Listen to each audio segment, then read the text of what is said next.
Hello दोस्तों, तो एक बार फिर से स्वागत है आपका ओबीजी के इस क्लास में। आज का हमारा लेक्चर जो है 17वां लेक्चर होने वाला है। ऑब्स्टेट्रिक एंड गायनेकोलॉजी यानी ओबीजी का हमारा 17वां लेक्चर चल रहा है। ठीक, तो चलिए स्टार्ट करते हैं। आज का जो हमारा टॉपिक है वो हमारा टॉपिक क्या है? Fertilisation and conception and implantation. ठीक, यानी तीन चीज़ें हैं। फर्टिलाइजेशन कब होगा, कंसेप्शन क्या होगा और इम्प्लांटेशन कैसे होगा, इन तीनों चीज़ों के बारे में देखने वाले हैं। ठीक, तो अब तीनों चीज़ों के बारे में आपको फर्टिलाइजेशन पता होगा, इम्प्लांटेशन पता होगा, लेकिन कंसेप्शन क्या है इसको अगर किसी को पता है तो कमेंट करके जरूर बताइएगा। और अगर आपको नोट्स चाहिए तो नोट्स आपको ऐप पे मिल जाएंगे, लिंक डिस्क्रिप्शन में दिया हुआ है, उसको जाके देख लीजिए। तो आज है जो हमारा पहला जो है टॉपिक है फर्टिलाइजेशन है। ठीक, तो day zero after ovulation, ovulation के बाद डे जीरो से स्टार्ट होता है फर्टिलाइजेशन। यानी आपका ओवल्यूशन हुआ उसके 24 घंटे के अंदर आपका फर्टिलाइजेशन हो जाना चाहिए, नहीं तो ओवा मतलब जिंदा ही नहीं रहता, मर जाता है, खत्म हो जाता है। ठीक, तो डिफिनीशन क्या है फर्टिलाइजेशन की? तो फर्टिलाइजेशन में क्या होता है, मेल गैमेट और फीमेल, यानी मेल जो आपका होता है क्या, मेल आपका स्पर्म हो गया और फीमेल ओवा यानी एक जो हो गया वो मिलते हैं। ठीक, तो fertilisation is the process in which the male sperm fuse with the female from form the zygote. यानी क्या बनेंगे, मेल और फीमेल मिलके क्या बनाएंगे, जाइगोट बनाएंगे, जो कि आप लोग बहुत पहले से ही पढ़ रहे हैं। वेयर एंड व्हेन यानी कब होता है और कहाँ होता है, दो चीजें हैं। एम्पुला में होता है, फैलोपियन ट्यूब की आप लोगों को पता होगा, वाइडेस्ट पार्ट है आपका फैलोपियन ट्यूब का, और वहीं पे आपका क्या होता है, फर्टिलाइजेशन होता है। इसमें कोई दिक्कत नहीं होनी चाहिए। बहुत ही मतलब फेवरेट क्वेश्चन में से एक है कि आपका फर्टिलाइजेशन कहाँ होता है। ठीक, तो यहाँ पे देखिए दो तीन चीजें आपकी हो गई। फर्टिलाइजेशन कहाँ होता है, कब होता है, ये सारी चीज़ों को आप लोग देख लीजिए। ठीक, तो सबसे पहले इसको देख लेते हैं कि आपका फर्टिलाइजेशन कब होता है। ठीक, फर्टिलाइजेशन जो है वो आपका कब होता है और कहाँ होता है। तो सबसे पहली चीज़ तो आपका हो गया एम्पुला में होता है। दूसरी चीज़ आपका क्या होगा, कब होता है, तो 12 से 24 घंटे ही जिंदा रहता है ओवम, यानी 24 घंटे के अंदर आपके ओवल्यूशन के हो जाएगा। यानी 14वें दिन अगर ओवल्यूशन हो रहा है तो 14वें दिन से लेकर 15वें दिन तक ही टाइम है आपके पास, उसी दिन पे आपका जो है क्या हो जाएगा, ओवल्यूशन हो जाएगा। ठीक, तो ये सारी चीज़ें हैं। और आपका जो है एक दिन यानी जिंदा रहता है आपका, और आपका जो ठीक, इसके बाद स्पर्म जो है आपके ट्रैक में आने के बाद लगभग 5 दिनों तक जिंदा रह सकता है। यानी स्पर्म जो है वो तो 5 दिनों तक जिंदा रह सकता है, लेकिन आपका जो ओवा है वो सिर्फ एक दिन ही जिंदा रहता है। इस चीज़ को याद रखिएगा। यहाँ से दो तीन क्वेश्चन बनेंगे। पहले तो आपका जो है फर्टिलाइजेशन कहाँ हो रहा है, तो आपका कहाँ पे हो रहा है, एम्पुला में हो रहा है, वाइडेस्ट पार्ट है। कब हो रहा है, तो आपके ओव्यूलेशन के 12 से 24 घंटे के अंदर। इन दो चीज़ों को याद रखिएगा। इसके बाद आगे बढ़ते हैं। अगला क्या है, फर्टिलाइजेशन देख लीजिए। इस इमेज को आप लोगों ने कई बार देखा होगा, एनसीईआरटी का इमेज है। स्टेप ऑफ फर्टिलाइजेशन, फर्टिलाइजेशन के स्टेप्स क्या है? सबसे पहले स्पर्म का क्या होगा, कैपेसिटेशन होगा। कैपेसिटेशन में क्या होगा, स्पर्म बीच में कैपेबल होता है फर्टिलाइजेशन के लिए। Ovum inside the female track. ठीक, ओवम को फर्टिलाइज करने के लिए कैपेबल होता है कहाँ पे, आपका फीमेल ट्रैक में। इसके बाद में क्या होगा, एक्रोसोमल रिएक्शन होगा, एंजाइम रिलीज करेगा स्पर्म, जिससे उसका हेड जाएगा यहाँ पे देखिए, देखिए एक क्रोमोसोम यहाँ पे है। ठीक, अब यहाँ पे जोना पेलेसिडा के लिए एक्रोसोमल रिएक्शन हो रहा है। उसके बाद में आपका क्या होगा, इस पर न्यूक्लियस जो है वहाँ पे ट्रांसफर हो जाएगा। ठीक, तो तीनों स्टेप आप लोग देख रहे हैं इस इमेज में। एक्रोसोमल रिएक्शन होगा जिसमें एंजाइम रिलीज होगा स्पर्म के हेड से, हेल्प करेगा पेनिट्रेट करने में ओवा, यानी ओवा को छेदने में मदद करेगा। पेनिट्रेशन ऑफ ओवा, one sperm inter in the ओवा, ओवा में वन स्पर्म इंटर हो जाएगा। ठीक, उसके बाद आपको लोग पता आ गया कि हार्डनिंग हो जाती है, ठीक हो जाता है। ठीक, फ्यूजन ऑफ न्यूक्लाई, ठीक, सिनगैमी होगा, इसमें मेल एंड फीमेल जो है आपका प्रोन्यूक्लाई फ्यूज हो जाएंगे। इसके बाद फॉर्मेशन होगा जाइगोट का, जो कि 46 क्रोमोसोम का होगा, क्योंकि 23 आपके किसमें होंगे, स्पर्म में रहेंगे, स्पर्म के न्यूक्लियस में, और 23 आपके किस में रहेंगे, ओवा के न्यूक्लियस में रहेंगे। तो 23 आपका क्या होगा, 46 का आपका क्रोमोसोम बन जाएगा। यानी एक सिंगल सेल अब आपका कंप्लीट हो जाएगा, और इसको कहेंगे जाइगोट। अब जाइगोट बन जाएगा। ठीक, जाइगोट बनने के बाद में अब आगे की चीज आगे वाले स्टेप में देखेंगे। इसमें तीन चीजें पढ़ रहे हैं ना, हमारा फर्टिलाइजेशन है, कंसेप्शन है, इम्प्लांटेशन है। तो अब उसको आगे देखेंगे। सिग्निफिकेंस ऑफ फर्टिलाइजेशन, फर्टिलाइजेशन के सिग्निफिकेंस क्या है। फर्टिलाइजेशन कंप्लीट हो गया, मेल और फीमेल गैमेट मिल गया, फर्टिलाइजेशन कंप्लीट हो गया। Restoring and diploid the chromosome number, ठीक, रिस्टोरेशन होगा एंड आप डिप्लॉयड क्रोमोसोम नंबर, ठीक, यानी डिप्लॉयड क्रोमोसोम नंबर हो गया, हाइप्लॉयड थे उसको डिप्लॉयड हो गया, यानी आपका 46 हो गया, 23 और 23 मिल गए, ठीक, ये हो गया। Determination of sex of baby, sex baby का जो सेक्स है वो डिटर्मिनेंट हो जाएगा, कौन सा बनेगा। इनिशिएशन ऑफ एम्ब्रॉयड डेवलपमेंट और transmission of the genetic traits, ठीक, ट्रांसमिशन होगा जेनेटिक ट्रेट्स का, ठीक। अब इसके बाद में प्री इम्प्लांटेशन डेवलपमेंट, ठीक।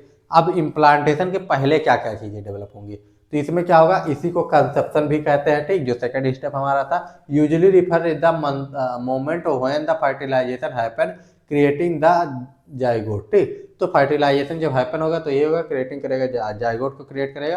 क्लीवेज डिवीजन, ठीक, आपका इसमें नो ग्रोथ नहीं होगा, सिर्फ किसमें होगा, नंबर ऑफ सेल बढ़ेंगे, ठीक, नंबर ऑफ जो है सेल्स बढ़ेंगे, बस यही चीजें होगी। डे फर्स्ट में आपका 24 to 30 आवर का जो आपका होता है डे फर्स्ट, इसमें क्या होगा, फर्स्ट लेवल 2 सेल आपके हो जाएंगे, 1 से 2 सेल, यानी जाइगोट से 2 सेल हो जाएंगे। डे 2 पे आपका 4 सेल हो जाएगा, डे 3 पे आपका 8 सेल हो जाएगा। उसके बाद में इनर सेल मास, ठीक, आपका outer cell began then the diversion, ठीक, तो ये सब इनर सेल से बड़ा आउटर सेल आपका हो जाएगा। इसमें देखिए, हाँ देखो, ब्लास्टोमियर्स होते हैं, ठीक, आपका डे जब 8 सेल का हो जाता है, ठीक, इस चीज़ को याद रखिएगा, कितने सेल पे क्या होता है, आपका 1 सेल का रहेगा तो आपका जाइगोट रहेगा, ठीक। अब इसके बाद में मॉर्यूला कब होता है, 16 से 32 सेल का जब तक रहता है तब का मॉर्यूला होता है, डे 4 पे होता है। डे 5 पे आपका क्या होता है, ब्लास्टोसिस्ट हो जाते हैं, फॉर्म हो जाते हैं।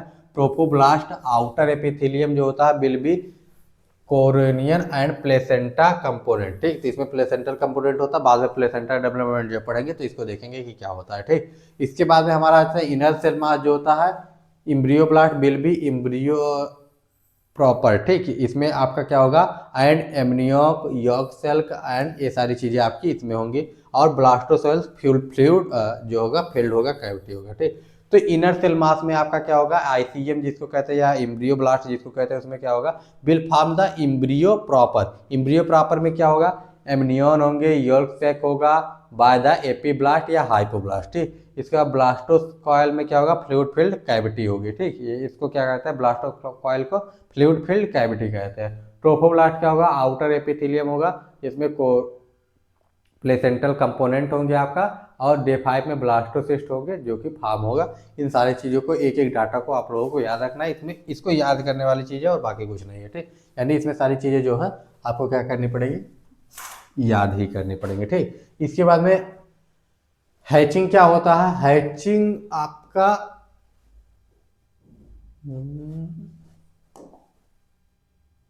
इम्प्लांटेशन, इसमें हाँ, हैचिंग क्या होता है, ये 5वें और 6वें दिन होता है। इसमें क्या होता है, जैसे कि जोना पेलिस्यूडा जो होता है, ठीक, ये जोना पेलिस्यूडा जो होता है ये पूरा अभी तक कवर करके रखा है, ठीक, क्योंकि जब आप लोगों को याद होगा जब स्पर्म में पेनिट्रेट करके अंदर घुस जाता है उसके बाद एक हार्ड कवर बन जाता है, उसके बाद जिससे कोई और स्पर्म जो है पेनिट्रेट ना कर पाए। तो जोना पेलिस्यूडा जो होता है ये हार्ड होता है, ये बाकी इसके अंदर सेल्स बढ़ते रहते हैं, ठीक है, सेल नंबर ऑफ सेल्स जो है इसके अंदर बढ़ते रहेंगे, लेकिन इसमें क्या होगा, ये ऊपर से कवरिंग किए हुए रहेगा। अब ये कवरिंग हटेगा यहाँ पे 5वें-6वें दिन, किस लिए, trophoblast form the uterine attachment, uterus से अटैच होने के लिए, जो ट्रोफोब्लास्ट आपका बना है उसका यूटरस से अटैच होने के लिए आपका क्या होगा, ये आपका जोना पेलिस्यूडा कवरिंग हटेगी, इसी को हैचिंग कहते हैं।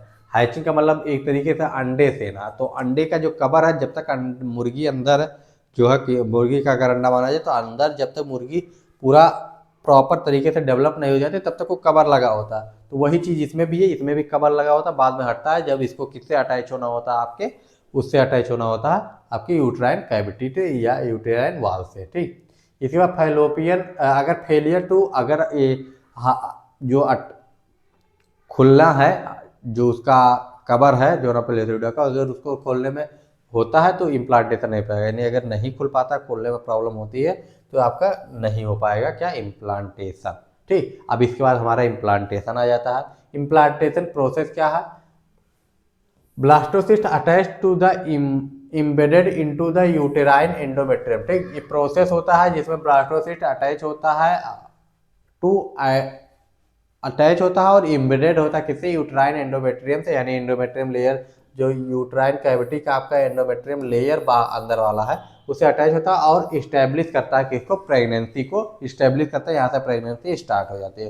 Site of implantation upper posterior wall of uterus, very very important. Implantation कहाँ होता है, कहाँ पे होता है, upper posterior wall of uterus near fundus, fundus के पास में होता है upper posterior wall of the uterus पे। ठीक, 3 स्टेजेस होते हैं इम्प्लांटेशन के। ठीक, तो इम्प्लांटेशन में 3 स्टेजेस आ जाते हैं। इसमें सबसे पहला आ जाता है लूज डकिंग, जिसको हम कहते हैं एपोजिशन। ठीक, एपोजिशन में क्या होता है, पोलर ब्लास्टोसिस्ट होता है, यानी ब्लास्टोसिस्ट का जो पोलर वाला पार्ट होता है वो क्या करता है, embryonic polar toward the endometrium. जो इम्ब्रियन का पोलर होता है यानी पोल होता है, ब्लास्टोसिस्ट का जो पोल होता है वो किस तरफ हो जाता है, एंडोमेट्रियम की तरफ हो जाता है। और ये इनिशियल और अनस्टेबल कांटेक्ट जो है उससे बनाता है, यानी एंडोमेट्रियम जो लेयर होता है उससे एक अनस्टेबल लेकिन कांटेक्ट एक बनाना शुरू करता है, स्टार्ट करता है नियर द यूट्राइन ग्लैंड, जहाँ पे यूट्राइन ग्लैंड होती है उसके पास में। इसके बाद में एडहेशन होता है, मतलब चिपकना, थोड़ा सा अटैच करना होता है, अटैचमेंट हो गया। इसमें क्या होता है, integrins selectins and cytokines mediated film bind between the trophoblast and the endometrium epithelium. ठीक, जो ट्रोफोब्लास्ट होता है और एंडोमेट्रियम का जो एपिथेलियल लेयर होता है उसके बीच में एक बाइंडिंग बनती है, एक साइटोकाइन्स बनता है जो इंटीग्रिन्स सेलेक्टिन्स जो होते हैं उससे बनता है। मतलब कुल मिला के दोनों का मतलब ये है, इसमें इनिशियल जो आपका स्टार्ट हो जाता है क्या करना, अटैचमेंट होना स्टार्ट हो जाता है। इसमें थोड़ा सा और वो स्टेबल होता है। ठीक, इसमें अनस्टेबल रहता है, इसमें थोड़ा सा वो स्टेबल होता है। ठीक, अटैचमेंट स्टेबल होता है आपके सेकेंड वाले पार्ट में जिसमें अटैचमेंट होता है। ठीक, अब इसके बाद में क्या होता है, इन्वेशन। इसमें 2 चीजें आती हैं, साइटोट्रोफोब्लास्ट और सिन साइट्रोट्रोफोब्लास्ट। ठीक, साइट्रोट्रोफोब्लास्ट और साइट्रोट्रोफोब्लास्ट 2 चीजें हैं। अब ट्रोफोब्लास्ट जो होता है आउटर जो लेयर होता है उसको कहते हैं। ठीक, यानी जो आपका क्या कहते हैं, जो आपका क्या था, ब्लास्टोसिस्ट था उसके आउटर लेयर को क्या कहते हैं, ट्रोफोब्लास्ट कहते हैं। ट्रोफोब्लास्ट जो है आउटर लेयर है, इसमें 2 पार्ट है, साइटोट्रोफोब्लास्ट और साइटोट्रोफोब्लास्ट। और साइटोट्रोफोब्लास्ट जो होता है ये इनर पार्ट होता है। देखिए यहाँ पे क्या लिखा है, इनर पार्ट होता है, माइटोटिकली एक्टिव, मतलब ये क्या होता है, एक्टिवली लेयर जो होता है इसमें, मतलब ये इंडिविजुअल एक सेल होता है और इसमें बहुत रैपिडली डिवीजन होते रहता है, सेल डिवीजन इसमें बहुत तेजी से होता रहता है। ठीक, तो ये आपका आउटर लेयर जो होता है आपका किसका, आपका ब्लास्टोसिस्ट का। ठीक, यहाँ पे ब्लास्टोसिस्ट जो है उसका आउटर लेयर होता है और आउटर लेयर किसको कहते हैं, ट्रोफोब्लास्ट को कहते हैं। आउटर लेयर कौन सा हो गया, ट्रोफोब्लास्ट जो हो गया वो आउटर लेयर हो गया। और आउटर लेयर में 2 लेयर होते हैं, आपका ये इनर लेयर हो गया, इसके अंदर आपका ये इनर हो गया और इसका ये आउटर हो गया, यानी ट्रोफोब्लास्ट में 2 पार्ट हो गया, ये आपका इनर हो गया, ये आउटर हो गया। तो इनर जो होता है वो माइटोटिक मतलब रैपिडली इसमें डिवीजन होते हैं। इसके बाद आउटर जो होता है मल्टी न्यूक्लिएटेड होता है और यही जो होता है मेन रोल प्ले करता है किस चीज में, invasion layer that the secrete enzyme. ठीक, इन्वेजन में मतलब पेनिट्रेट करने में या अटैच होने में एंडोमेट्रियम लेयर से क्या करता है, यही मेन रोल प्ले करता है, इसी का मेन काम होता है। ठीक, और इरोडेट एंडोमेट्रियम, यानी एंडोमेट्रियम को इरोडेट करने में एंजाइम के साथ में and access the material blood, और यहाँ से मैटरनल ब्लड को रिसीव करने में यही का मेन काम होता है। ठीक, तो 2 लेयर आपके हो गए। सबसे पहले तो आउटर लेयर आपका क्या होता है, ट्रोफोब्लास्ट, उसमें भी 2 लेयर होते हैं। उसका आउटर लेयर, ट्रोफोब्लास्ट का आउटर लेयर होता है साइटोट्रोफोब्लास्ट और एक होता है साइटोट्रोफोब्लास्ट जो इनर लेयर होता है। ये इनर होता है, इसमें डिवीजन ज्यादा होता है और इसमें मल्टी न्यूक्लिएटेड होता है, ये इंडिविजुअल सेल्स इसमें होते हैं और ये आपका किसमें, अटैचमेंट में हेल्प करता है। बस इतना चीजें जानिए। इसके बाद में ल्यूकेनिया। ठीक, ल्यूकेनिया फॉर्म द सिनकाइटोट्रोफोब्लास्ट। ये फॉर्म करता क्या, सिनकाइटोट्रोफोब्लास्ट को अर्ली सिनकाइटोट्रोफोब्लास्ट में ये फॉर्म होता है। ठीक, इसके अंदर ये फॉर्म होता है कब, जब अर्ली मैटरनल ब्लड स्पेस। ठीक, ये आपका एक तरीके का स्पेस होता है, खाली जगह होती है। ठीक, खाली जगह किसमें, सिनकाइटोट्रोफोब्लास्ट जो होता है, जो लेयर होती है उसके बीच में, मान लीजिए ये आपका लेयर है। ठीक, इसके बीच में आपके सेल्स हैं, तो यहाँ पे थोड़े थोड़े खाली जगह होगी। अब ये जो खाली जगह है यही होता है आपका ल्यूकेमिया। ये आपके खाली जगह में क्या होता है, ये मैटरनल ब्लड जब आता है तो उससे फिल हो जाता है, खाली जगह जो होती है पूरी फिल हो जाती है। The embryo become embedded beneath the surface epithelium and uterine epithelium close over it. ठीक, बाद में इसको क्लोज कर लेते हैं, लेकिन उस समय पे क्या होता है, मैटरनल ब्लड आके भर जाता है, तो एक खाली जगह होती है ये, बस इतनी सी। इसके बाद हार्मोनल चेंजेस क्या होते हैं, सिनकाइटोटोपोला सीक्रेट एससीजी, यही एससीजी आपका जब प्रेगनेंसी टेस्ट करते हैं, जो आपका किट से टेस्ट होता है, तो एससीजी से ही होता है। ठीक, एससीजी का फुल फॉर्म जिसको पता होगा जल्दी से कमेंट करके बताएगा। एससीजी मेंटेन कार्पल ल्यूटियम, इसको मेंटेन करके रखेगा एससीजी अगर सीक्रेट होगा। ठीक, कार्पल ल्यूटियम मेंटेन रहेगा तो आपका क्या करेगा, प्रोजेस्टेरॉन सीक्रेट हो रहा है और यही डिटेक्ट करता है आपका प्रेगनेंसी टेस्ट। ठीक, तो इतनी सारी चीजें थी। अगर इसमें कोई भी डाउट होगा इस लेक्चर में तो आप लोग कमेंट करके पूछ लीजिएगा। मिलते हैं नेक्स्ट वीडियो में, अगला लेक्चर हमारा बहुत ही इंपॉर्टेंट होने वाला है। तो bye bye, take care and जय हिंद।